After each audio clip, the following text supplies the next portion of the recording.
Fanfare Monte Corona gaat binnenkort op bondsconcours. Als voorbereiding is er onder andere een repetitieweekend, waar op meerdere manieren een goede bodem wordt gelegd.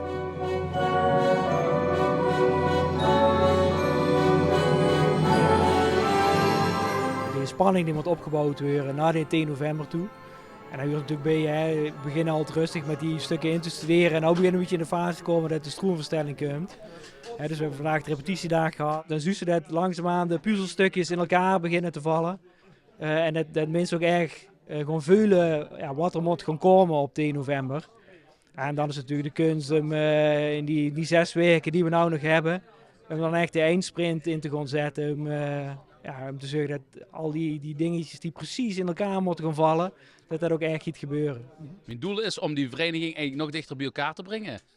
En het chicste is als ze zorgt dat die verschillende niveaus in het orkest, dat die bij elkaar komen. Dus de iets mindere spelers, dat die heel veel leren van de goede spelers. En dat de goede spelers hoe het gedaan weer om nog beter te werden. Wel met klank op die aksen. Ta-ta-ta-die, ta-ta-ta-die, ta-ta-ta-ta-die. Pak dat eens alsjeblieft.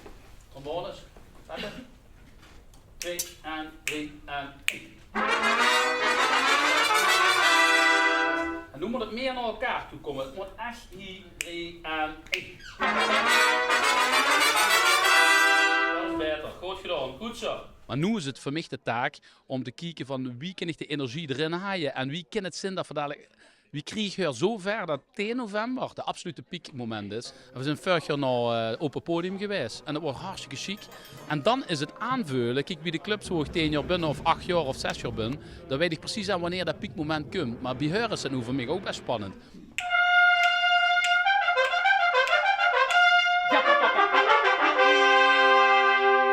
Maar ik voel dat het erin zit en ik voel gewoon ook in de groepsrepetities op de woonzig dat er echt enorme stappen werd gezet. Dus ze werken nu in een soort crescendo-beweging. Het gaat steeds sneller en steeds beter. En dat vind ik erg chic om te merken.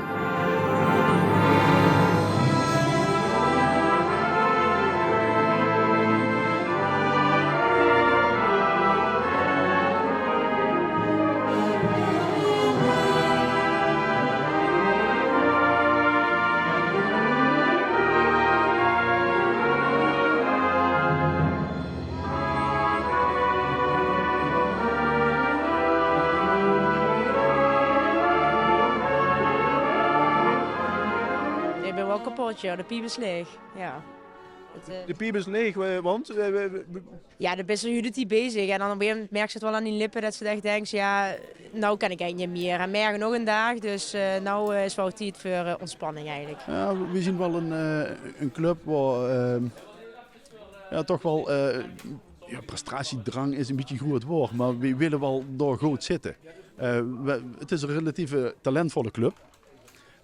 Dus we kennen het ook en dat willen we er nog heel laten huren. Dus we leggen ons dat zelf al een beetje op. Wat ga je daar doen? Eerst samen eten, gewoon de frietwagen komt. En daarna is nog een verrassing, de feestcommissie die het werd voorbereid. Dus ik ben heel erg benieuwd. Ik heb er wel zin in. Wat wij fijn vinden om te doen is vanuit de kracht die we als vereniging hebben, vandoor hoe het opereren. Maar dus nou de aanloop hebben we best wel ruim tijd voor genomen. Met deze extra repetitiemomenten. Dit zien dan echt de momenten om het even goed onder elkaar te krijgen. Dus je merkt goed dat de schoen erin zit om een mooi concert neer te gaan zetten op 10 november. Wim van u is nu het langste lid hier. Ik denk dat het Pieter is. Ik denk dat ik dat ben, ja. Wie lang is dat? 42 jaar. Ik denk zo'n 30 jaar, denk ik. Ja. Het is allebei al best een lange periode. Nu ga je binnenkort weer op concours. Dat is al niet de eerste keer, zeker? Nee, zeker niet. In de eerste divisie begonnen en dan langzaam naar boven. En dan nog het WMC hebben we 2 keer gedaan. 2 keer? Ja, en dan van alle andere concoursjes. OK hebben we gedaan. Wat is er zo speciaal in concours als je dat al zo vaak hebt metgemaakt? Ja, een concours dat brengt een bepaalde spanning mee. En dat is ook fijn als ze moest repeteren, dat ze ergens naartoe gaan werken. En ook met de samenhorigheid met de groep. En anders hebben ze alleen maar een concert. En daar oefenen ze voor. Maar dit is toch weer, een concours is toch wel spannender als een concert. Want er zit meer achter dan. Heb je honger? Altijd. En vooral frikandel, die lust ik altijd. Wat zeg je? Frikandel lust ik altijd. Mijn vader werkte vroeger op een frikandelfabriek, dus die nam altijd een doosje frikandellen mee in huis. Dus dat vind ik frikandellen wel lekker. Maar wil je dan, voordat je samen die frikandel gaat eten, toch nog even afsluiten met een lange toon te blazen? Hè? Want het heet je de langste om. En het hoeft geen minuten, want dan gaat de frikandel daar in de naast voorbij. Hè? Dus laat maar komen. Dat zal niet gebeuren. Allebei tegelijk.